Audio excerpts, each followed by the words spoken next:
മനോഹര പ്രകടനങ്ങളുമായി കുട്ടിത്താരങ്ങൾ എത്തുന്നു. ഏത് പാട്ടാ പാടുന്നത്? എന്റെ ഈ വേഷം കണ്ടിട്ട് ഏത് പാട്ടാണ് തോന്നുന്നത്? എന്റെ കൽബിലെ വെണ്ണിലാവിലെ വിധികർത്താക്കളുടെ പ്രോത്സാഹനങ്ങളാണ് താരങ്ങൾക്ക് ഇതെങ്ങനെ അങ്ങനെയൊക്കെ ഫീൽ ആക്കി വരുത്തണേ പാട്ടില്? ഇതെങ്ങനെ അങ്ങനെയൊക്കെ ഫീൽ ആക്കി വരുത്തണേ പാട്ടില്? അതൊക്കെ പ്രാക്ടീസ്.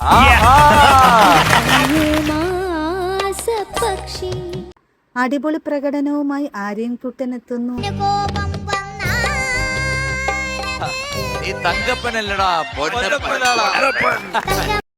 ആര്യൻകുട്ടന്റെ പ്രകടനത്തിന് നല്ല അഭിപ്രായങ്ങളാണ് വിധികർത്താക്കൾ നൽകിയത്. പൊന്നുമണി ചട്ടമ്പി കല്യാണി മടക്കി കുത്തിയെ കാണട്ടെ. ഇതായിരുന്നു താരങ്ങളുടെ മനോഹര പ്രകടനങ്ങൾക്കും മനോഹര നിമിഷങ്ങൾക്കുമായി നമുക്ക് കാത്തിരിക്കാം. ചെമ്പകപ്പൂ എന്നുള്ളത് പിച്ചകപ്പൂ എന്ന് പറഞ്ഞു കഴിഞ്ഞാൽ പാടൂ ഇല്ലല്ലോ? പാടില്ല. പാടൂ ഇല്ല. എങ്ങേ